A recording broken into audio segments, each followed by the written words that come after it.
جی ناظرین، آپ کو پروگرام کے دوسرے حصے میں خوش آمدید کہیں گے، اور اس وقت جو ہے وہ آج ویمن ڈے ہے، اور ہم جس عنوان کے تحت آج بات کر رہے ہیں وہ ہے ہمارا معاشرہ اور عورت، اور اس موضوع کے اوپر ہم نے بات کرنے کے لیے پاکستان سے بہت سینئر جرنلسٹ سوشل ورکر جناب محترمہ ربیہ شاہد زبیری صاحبہ کو جو ہے وہ ہم نے ٹیلی فون لائن پر لیا ہے۔ آپ کو پروگرام میں خوش آمدید کہیں گے اور آپ کی خدمت میں سلام عرض کریں گے۔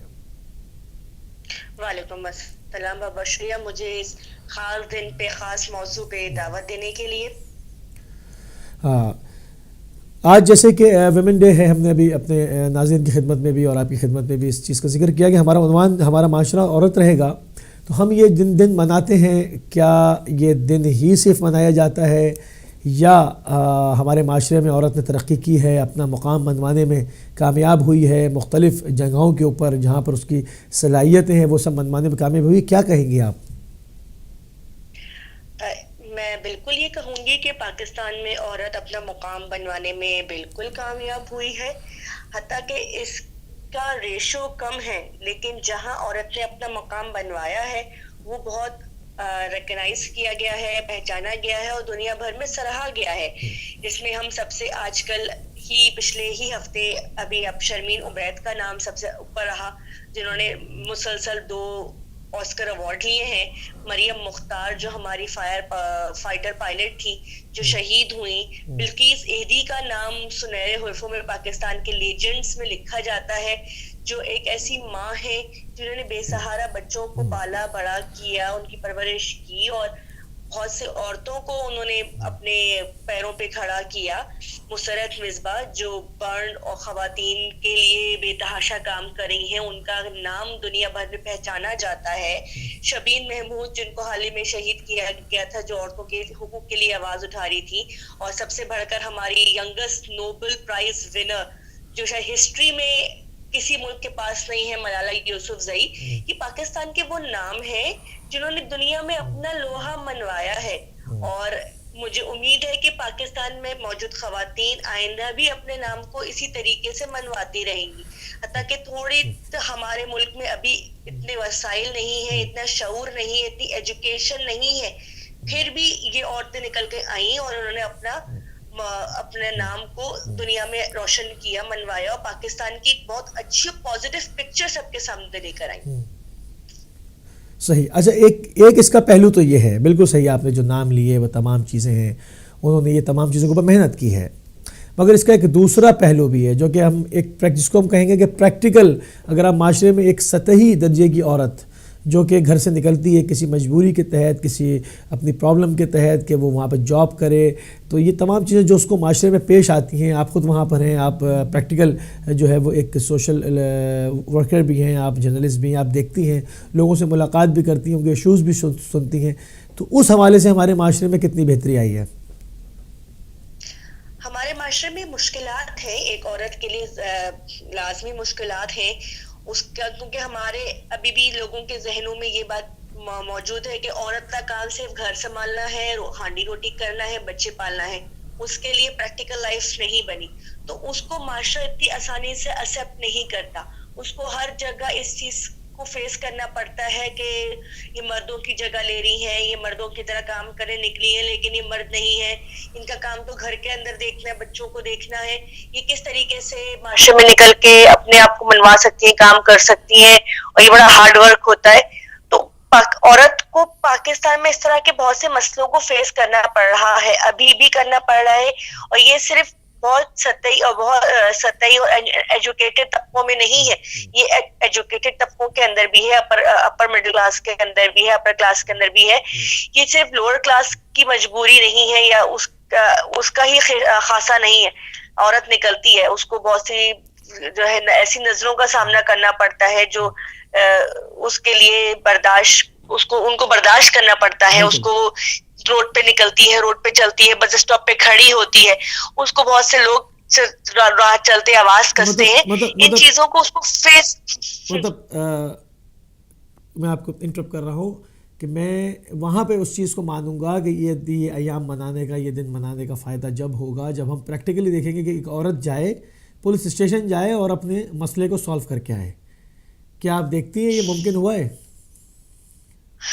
جی کافی حد تک کہ ممکن ہوا ہے. اس کے لیے اپنے عورت کو اپنے آپ کو منوانا چاہیے. تھوڑا سا معاشرے کے اندر ہماری سوچ جب تک بیدار نہیں کریں گے, عورت کے لیے دل بڑا نہیں کریں گے, سوچ بڑا نہیں کریں گے, تو وہ چیزوں کو جہاں تھانوں کے اندر نشئی پولیس والے بیٹھے ہوں گے, جہاں پر پولیس والے خود چرس پی رہے ہوں گے, وہاں پر شراب کی بوتلیں رکھی ہوئی ہوں گی. آپ کے اپنے میڈیا پہ آپ کے اپنے سوشل میڈیا پہ بھی, آپ کے اپنے لوکل میڈیا پہ بھی پاکستان کے کیا نہیں دکھایا گیا ہے.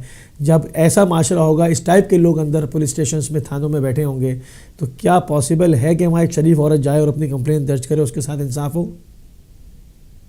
نہیں, یہ تو بالکل صحیح بات بتائیے کہ یہ مشکل ہو جاتا ہے, بہت ناممکنات میں سے ہو جاتا ہے.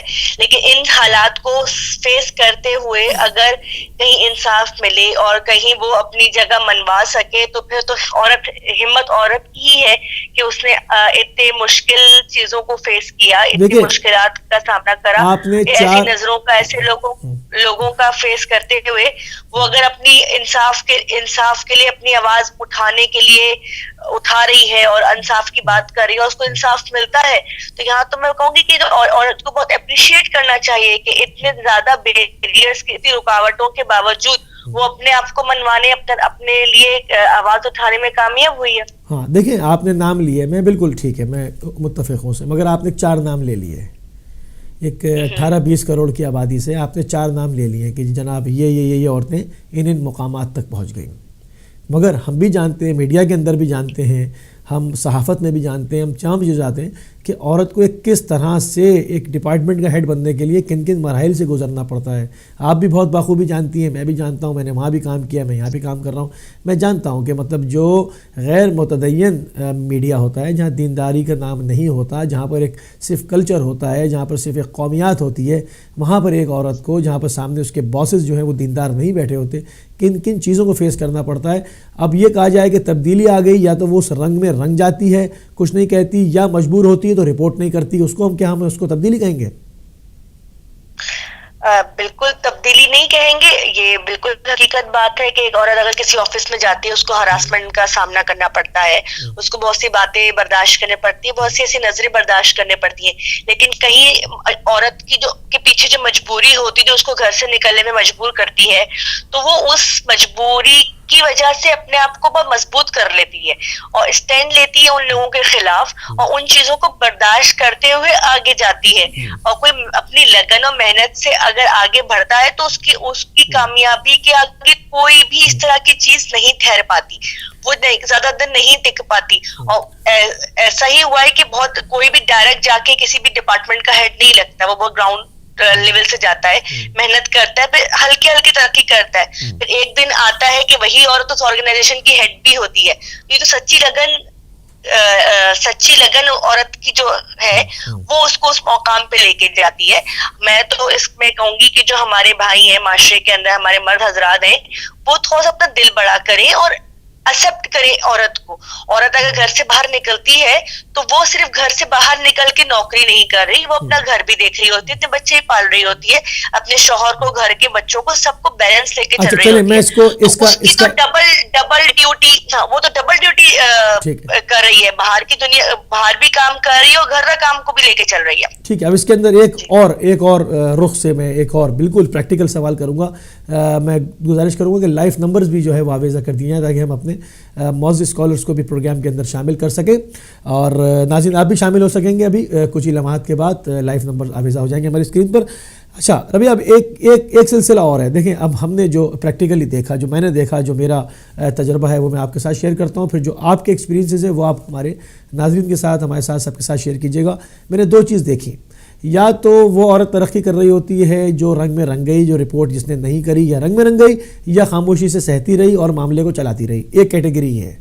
دوسری کیٹیگری یہ ہے کہ جس کا خاندانی بیک گراؤنڈ بہت اسٹرانگ ہو, جس پہ ہاتھ ڈالنا جو ہے وہ ناممکن ہو, اور وہ باہر کی پڑھی بھی ہو, بہت ڈگری وغیرہ کیے ہوئے ہو, پروفیشنل ہو, وہ اوپر سے آئے اور کسی ڈپارٹمنٹ کو ہیڈ کرنے بیٹھ جائے تو اس کے قریب نہیں بھٹکتے اس ٹائپ کے افراد. یہ ایک دوسری کیٹیگری ہے. اس میں تیسری کیٹیگری نظر نہیں آ رہی, جو صحیح مستحق ہیں, جو بالکل ایک میرٹ کے اوپر آگے جانا چاہتے ہیں. کیا کہیں گے آپ؟ بالکل, میرٹ کے اوپر تو ہمارا پورا پاکستان ہی نہیں چل رہا. آپ عورتوں کی بات کریں یا تو مردوں کو میرٹ پہ نوکری نہیں مل رہی, مرد بھی میرٹ یہ اس کے وکٹم ہے کہ جن کے پاس سورسز ہیں وہ آگے جا رہے ہیں, جن کے پاس سورسز نہیں ہے, جن کے پاس اثر و رسوخ نہیں ہے, وہ آگے نہیں جا رہے. یہ تو ہمارے معاشرے کا بگڑا ہوا نظام ہے جس کی وجہ سے یہ سارے صورتحال پیدا ہو رہی ہے. مگر میں یہ نہیں کہوں گی کہ عورت اگر رنگ میں رنگ گئی, یا یہ تو ایک غلط بات کہنے کی ہے کہ رنگ میں رنگ گئی. ہاں اس کی پرسنٹیج ہے, میں یہ نہیں کہوں گی, ایسا بالکل نہیں ہے, اس کی پرسنٹیج ہے کہ ہاں جو اس ماحول میں رنگ جاتی ہیں وہ زیادہ تیزی سے ترقی کر لیتی ہے, یا جو کسی اثر و رسوخ کے ساتھ آتی ہیں وہ تیزی سے ترقی کر لیتی ہیں. وہ ایکسیپشنل کیسز ہیں. لیکن جو محنتی اور خوددار اور محنتی عورتیں ہوتی ہیں جو گھر سے نکلتی ہیں کچھ پرعزم اپنے ایمز لے کے, تو وہ ترقی کی راہ میں آگے جاتی ہیں. ہاں ان کے نام شاید اتنے نمایاں نہیں ہوتے جتنے نمایاں جو نام میں نے آپ کو بتائے. اگر آپ یہ کہیں کہ بلقیس ایدی صاحبہ آج اس مقام پہ بیٹھی ہیں تو وہ کسی اثر و رسوخ سے نہیں آئی یا وہ کسی رنگ میں نہیں رکھی, وہ اسی ماحول کے اندر ویسے ہی اپنی زندگی کو چلا رہی ہیں, اور آج ان کا نام لیجنڈری نام لیا جاتا ہے. ضروری کیونکہ میں چاہ رہا ہوں کہ تمام جہتوں کے اوپر, میں یہ نہیں کہتی کہ ایسی عورتیں نہیں ہیں یا ایسے لوگ نہیں ہیں, بالکل ہے, لیکن ان کی پرسنٹیج کم ہے. اور جو لوگ محنت سے آ رہے ان کے نام نمایاں نہیں ہوتے, لیکن وہ محنت کر رہی ہیں. اگر آپ پاکستان میں گھر سے باہر نکلے تو آپ کو ہر جگہ مردوں کے برابر عورتیں ایکول کوانٹٹی میں کام کرتی نظر آئیں گی. جہاں 4 مرد بیٹھے تھے وہاں 4 عورتیں بھی ہیں. پہلے ہوتا تھا کہ جہاں 5 مرد ہے تو 1 عورت ہوتی تھی, لیکن اب 50% کا ریشو چلنے لگا ہے ہر آرگنائزیشن پہ, ہر ایجوکیشنل انسٹیٹیوٹ سے. ڈاکٹر, میڈیسن لے لیں آپ, انجینئرنگ لے لیں آپ, جو ہے بزنس کی فیلڈ لے لیں آپ, میڈیا کی فیلڈ لے لیں, شانہ بشانہ جیسے کہتے تھے, وہ چیزیں پریکٹیکل نظر آتی ہے معاشرے میں ہمارے. اچھا, ایک ایشو بہت زیادہ چل رہا ہے, ہم دیکھ رہے ہیں سوشل میڈیا کے اوپر بھی کہ بعض دفعہ کچھ ایسی ویڈیوز بھی دیکھنے کو ہمیں ملی ہیں کہ جس کے اندر نوکری کا جھانسا دے کر جو ہے وہ دوسرے ممالک بھیجا گیا, اور وہاں پر جو ہے وہ نوکری اس ٹائپ کی نہیں تھی جس ٹائپ کا وہ ویزا تھا, اور وہاں پر ان کو جو ہے وہ روک لیا گیا اور ان سے جو ہے وہ مختلف غلط امور کے اندر ان کو ڈال دیا گیا. اس بارے میں آپ کے پاس, آپ کے NGOs کے پاس ان تمام چیزوں پر کیا رپورٹ ہے؟ ہاں بالکل, یہ اس طرح کے مسئلے بہت دیکھنے میں آئے ہیں, اور ابھی کچھ دنوں پہلے ہی آپ نے ٹی وی میں بھی رپورٹ دیکھی ہوگی کہ سوشل میڈیا کے اوپر دو عورتوں کی ویڈیوز آئی تھی جنہوں نے دبئی میں نوکری کے لیے اپلائی کیا تھا. ان کو نوکری دے دی گئی تھی. جب وہ دبئی گئی تو وہ کسی آفس کے اندر آفس جاب نہیں تھی, اکاؤنٹنٹ کی جاب نہیں تھی, بلکہ ان کو ایک کلب کے اندر غلط کام کرنے کے لیے مجبور کیا گیا, اور اس پہ وہ وہاں پہ مجبوراً ان کو نہ واپس جانے دیا جاتا ہے نہ ان کو نوکری چھوڑنے دی جاتی ہے. اور اس وجہ سے وہ وہاں پہ اسٹک تھے. ان کی ریکویسٹ آئی تھی کہ وہ ان کو وہاں سے نکالنے میں مدد کی جائے. حکومت نے اس پہ اسٹیپ لیا ہے اور سندھ اسمبلی میں اس پہ بل اور اس پہ کاروائی کی جا رہی ہے. تو میں یہ بھی کہوں گی کہ عورت جب گھر سے نکلتی ہے تو وہ کسی پہ اندھا اعتماد نہ کرے. وہاں پہ جہاں صحیح لوگ ہیں وہاں پہ کچھ غلط لوگ بھی معاشرے کے اندر ہیں, اور ایسے ناسور جو ہیں جب دیکھتے ہیں کہ کوئی سیدھی سادی اور کوئی لوگ ہیں اور وہ آسانی سے بیوقوف بن جاتے ہیں تو ان کو وہ غلط جھانسے دے کے اور غلط امیدیں دلا کے دوسرے راستے پہ لے جاتے ہیں جو راستہ صرف دلدل کا ہوتا ہے. تو میں ان سب عورتوں کو ضرور ایڈوائز دوں گی کہ آپ اگر گھر سے باہر نکل رہی ہیں نوکری کے لیے, یقیناً آپ کے پیچھے کوئی مجبوری رہی ہوگی, تو آپ بہت دیکھ سنبھل کے, بہت ریسرچ کر کے, اپنے ارد گرد کے لوگوں سے معلومات کر کے کسی بھی نوکری کے لیے اپلائی کریں. اور ہمارے پاکستان میں اتنے مواقع ہیں کہ آپ پاکستان میں بھی کام کر سکتے ہیں. ضروری نہیں ہے کہ آپ مڈل ایسٹ جائیں یا ملیشیا جائیں یا دوسرے ممالک جائیں. آپ پہلے اپنے آپ کو ایکسپیرینس گین کری, جب آپ کو معاشرے کا لوگوں کی پہچان ہو جائے تو پھر آپ اپنے ملک سے باہر نکل کے نوکری کے بارے میں اپنی چیزوں کو کی ترجیحات کو طے کریں. اچھا, یہ آپ کے پاس کیا اس بارے میں نیوز ہے کہ یہ کن کن ممالک میں ایسا جو ہے وہ ان کو بھیجا گیا ہے پاکستان سے؟ زیادہ تر یہ مڈل ایسٹ ہے. مڈل ایسٹ میں سب سے زیادہ دبئی ہے, بحرین ہے, اور اس کے بعد پھر فار ایسٹ ملیشیا آ جاتا ہے, تھائی لینڈ آ جاتا ہے. لیکن زیادہ تر یہ واقعات ہمارے جو ہے یہ بحرین اور دبئی میں دیکھنے میں آتے ہیں, کیونکہ وہاں پہ مکس کلچر ہے. وہاں اگر مسجد ہے تو کلبز بھی ہیں, اور وہاں پہ ان چیزوں کی کوئی روک تھام یا کوئی پابندی نہیں ہے. اور وہاں ایزیلی جو جاب ویزے ہیں وہ بآسانی نکل آتے ہیں, اور آسانی سے وہاں پہ اسمگلنگ کی جاتی ہے. پہلے یہ اغوا برائے تاوان کر کے اور دوسرے طریقے سے ان کو عورتوں کو اسمگل کیا جاتا تھا بیرون ملک. لیکن اب یہ اور جو عورتوں کی بڑھتی ہوئی جو خواہش ملک سے باہر نوکری کرنے کی، اس کے پیش نظر انہوں نے نیا طریقہ کار رائج کیا ہے اور ان کو نوکریاں پریکٹیکلی شو کیا جاتا ہے کہ ان کو نوکری دی جا رہی ہے. ان کو اکاؤنٹنٹ، ریسیپشنسٹ، پارلر اور اچھی اسکول ٹیچنگ کی نوکری کے نام پہ وہاں لے جایا جاتا ہے. جب وہ وہاں چلی جاتی ہیں تو ان کو ادھر کلبس کے مالکان کے حوالے کر دیا جاتا ہے. اچھا، ایسے کتنے کیسز آپ نے ڈیل کیے ہیں پریکٹیکل جن کو آپ جانتی ہوں؟ دیکھیے اس کی ڈیٹیلز آتی رہتی ہیں. آپ مختلف اگر این جی اوز میں جا کے معلومات کریں تو وہاں پہ اکثر فیملیز کے جو ایسی لوگ عورتوں کے فیملیز ہم سے کانٹیکٹ کرتی ہیں کہ ان کی بچی نوکری کے لیے گئی تھی، وہاں سے واپس نہیں آئی، کوئی رابطہ نہیں ہو رہا، یا اس کو اس طریقے سے غلط کام کے میں الجھا کے رکھا ہوا ہے، واپس نہیں آنے دے رہے. تو بہت سے خاندان ہم سے رابطہ کرتے ہیں. پھر اس کو سفارت خانوں کے ذریعے ان کو واپس بلانے کی کوششیں کی جاتی ہیں، کیونکہ یہ ایک لمبا پروسیس ہے. اس میں حکومتی ادارے انوالو ہو جاتے ہیں، تو اتنا جلدی ان کو بازیاب نہیں کرایا جاتا. لیکن ایسے بہت سے کیسز ہیں جو آئے دن ہمیں ریسیو ہو رہے ہوتے ہیں اور ماں باپ کی التجا ہوتی ہے کہ ان کی بیٹی کو وہاں سے بلا لیا جائے. اس میں کس ٹائپ کے لوگ انوالو ہوتے ہیں؟ مطلب یہ کس طبقے کے لوگ، مطلب کس طرح کے لوگ ہیں یہ زیادہ تر لوور مڈل کلاس کی خواتین ہیں جو کم پڑھی لکھی ہوتی ہیں. ان کو یہ ایسا محسوس ہوتا ہے کہ پاکستان میں اگر وہ نوکری کرنے جائے تو 10-15 ہزار سے زیادہ کی سیلری نہیں ملے گی. اگر یہی دبئی میں اگر وہ نوکری کرنے جائے تو 3,000 درہم ان کو مل جائیں گے. تو وہ کنورژن ریٹ میں کافی اچھی اماؤنٹ ہوتی ہے. اس ان کے گھر کے حالات بدل جاتے ہیں. تو زیادہ تر پارلر میں ایک کالر کو شامل کر لوں. جی بالکل. جی السلام علیکم ورحمۃ اللہ. السلام علیکم بھائی. وعلیکم السلام نفی صاحب، خوش آمدید. فرمائیے کیسے ہیں بھائی آپ؟ الحمدللہ. ماشاءاللہ بہن بڑی خوبصورت باتیں کر رہی ہے اور بہت خوبصورت انفارمیشنیں دے رہی ہیں، لوگوں کے ضمیر جگانے کی کوشش کر رہی ہیں ماشاءاللہ. بھائی بات صرف یہ ہے کہ بہن بھی یہ سنیں گی تو انہیں بھی کم از کم اتفاق تو کریں گی میرے ساتھ. سب سے پہلے بات تو یہ ہے میرے بھائی کہ ہمارا معاشرہ جو ہے نا اس میں تقسیم ہو چکی ہے. جو امیر ہے وہ اتنا زیادہ امیر ہو چکا ہے کہ اس کو پتہ ہی نہیں ہے کہ اس کی دولت کہاں کہاں ہے اور کس کس جگہ پہ ہے. اور یہاں تک ہم نے اخباروں میں بھی پڑھا ہے اور سنا ہے کہ اگر روز وزیر اعظم کے پاس اتنی دولت ہے کہ روز 1 لاکھ روپے کو اگر وہ آگ لگا کے جلائے تو 9 سال لگتے ہیں دولت ختم ہونے میں.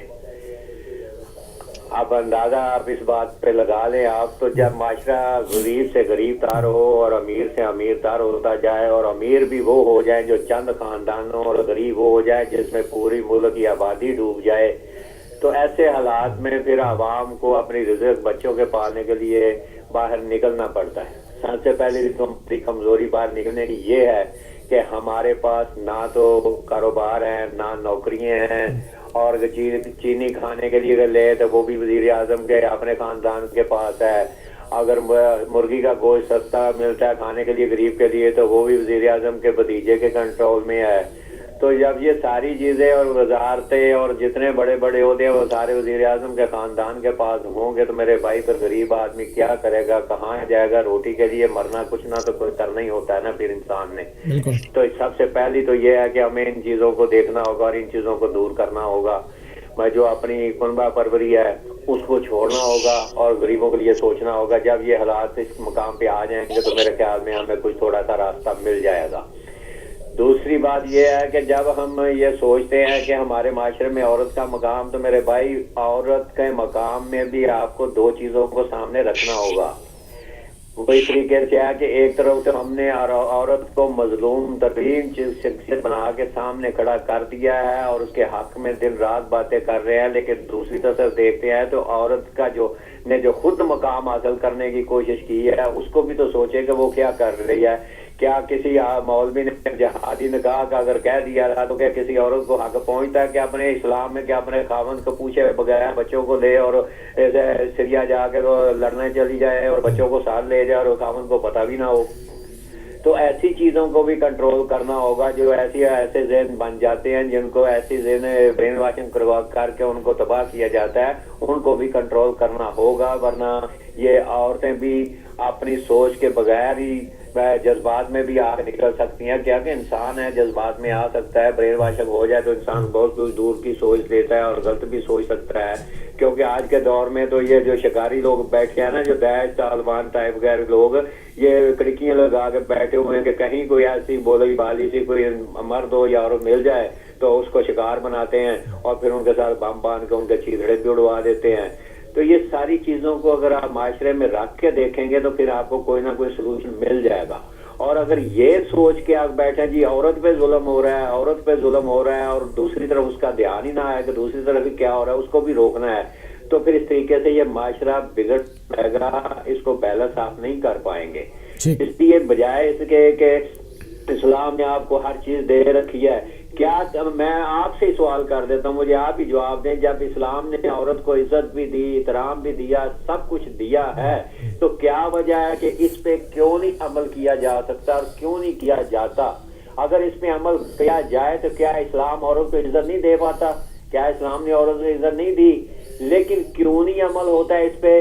وہ بھی اس لیے کہ چند لوگ ایسے ہیں, چند بڑے بڑے مفتی ٹائپ لوگ ایسے ہیں جو اپنے ذاتی مفاد کی خاطر فتوے دے دیتے ہیں, اور فتووں پہ اپنے ذاتیات کو بچانے کے لیے اور اپنی ذاتی مفاد کی خاطر وہ ان فتووں پہ عمل کروا کے عورتوں کی عزت کو کم کرنے کی کوشش کرتے ہیں.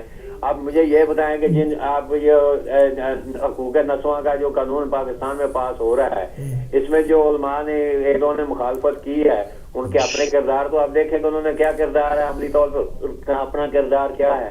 تو وہ عالم سامنے آئے جو دیندار ہوں, جن کا باعمل ہوں, جن کا کردار لوگوں کے سامنے ہو اور پتہ چلے, اور وہ دین کرے تو لوگ ان کی بات سنتے بھی ہیں اور ان پہ عمل بھی کرتے ہیں. اب ایسے آ چکے ہیں باہر لوگ عالمانہ شکل میں کہ جن کا اپنا عمل بھی نہیں ہے اور شور ان کا سب سے زیادہ, جس کی وجہ سے اصل اسلام بھی ہے وہ بھی جو ہے پردے کے پیچھے ہونے کو ہو رہا ہے. ٹھیک ہے نقوی صاحب, اور ہر ایک کو زبان کھولنے کی اجازت ہو. بہت شکریہ.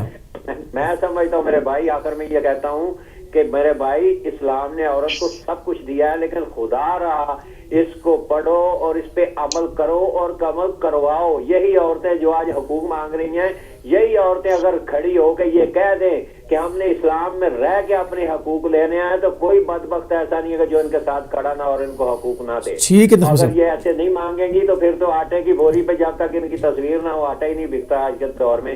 یہ بھی اندازہ کر لیں کہ انہوں نے اپنے آپ کو کس طریقے سے باہر کر کے اپنا نقصان کیا ہے. تھینک یو جی, مہربانی, شکریہ, جزاک اللہ. جی ربیہ, جی میں ہمارے معزز اسکالر کے حوالے سے ایک بات میں کہنا چاہوں گی کہ کچھ جگہیں وہ بالکل صحیح کہتے ہیں کہ عورت کا ایک اسلام میں مقام ہے اور ان کی ایک عزت ہے اور ان کو اس کے اندر رہتے ہوئے کام کرنا چاہیے, اور گھر سے باہر نہیں اپریشیٹ انہیں نہیں کیا کہ نہیں نکلنا چاہیے.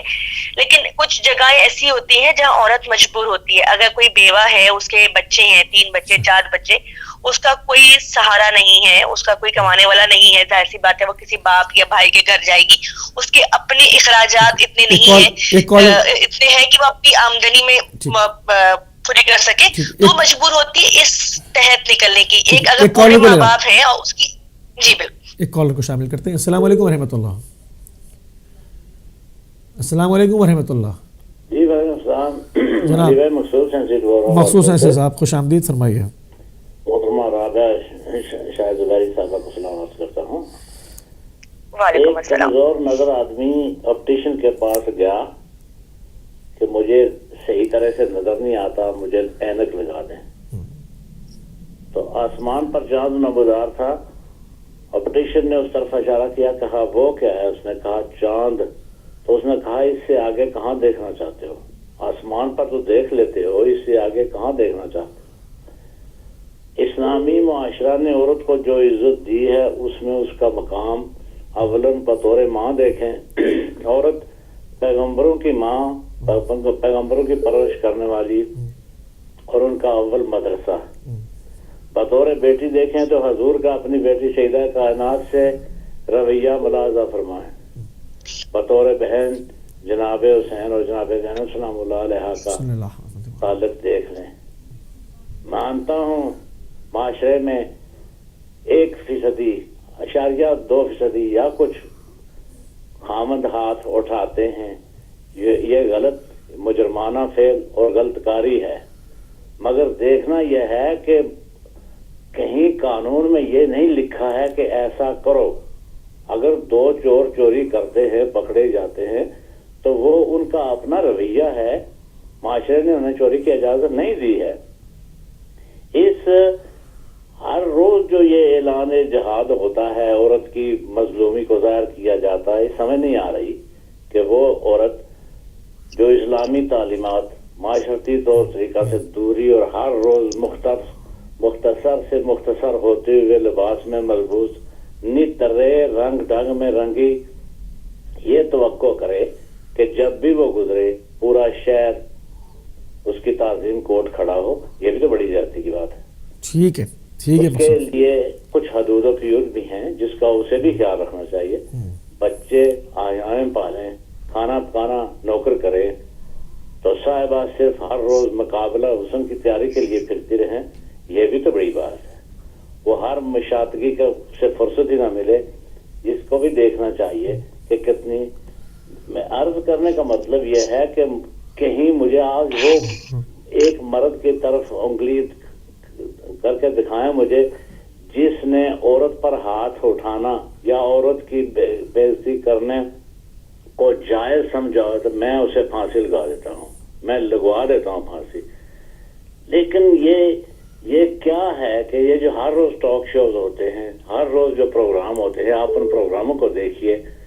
یورپ نے سب سے بڑا حملہ جو کیا ہے وہ عورت کے بالوں پر، عورت کی بے پردگی پر کیا ہے. شیمپو، بال، اس کے بنانے کا طریقہ، ہیئر سٹائل، ہیئر ڈرائر، فلاں ایک سے ایک بڑھ کر اس کے سلسلہ. پردہ تو اتار دیا.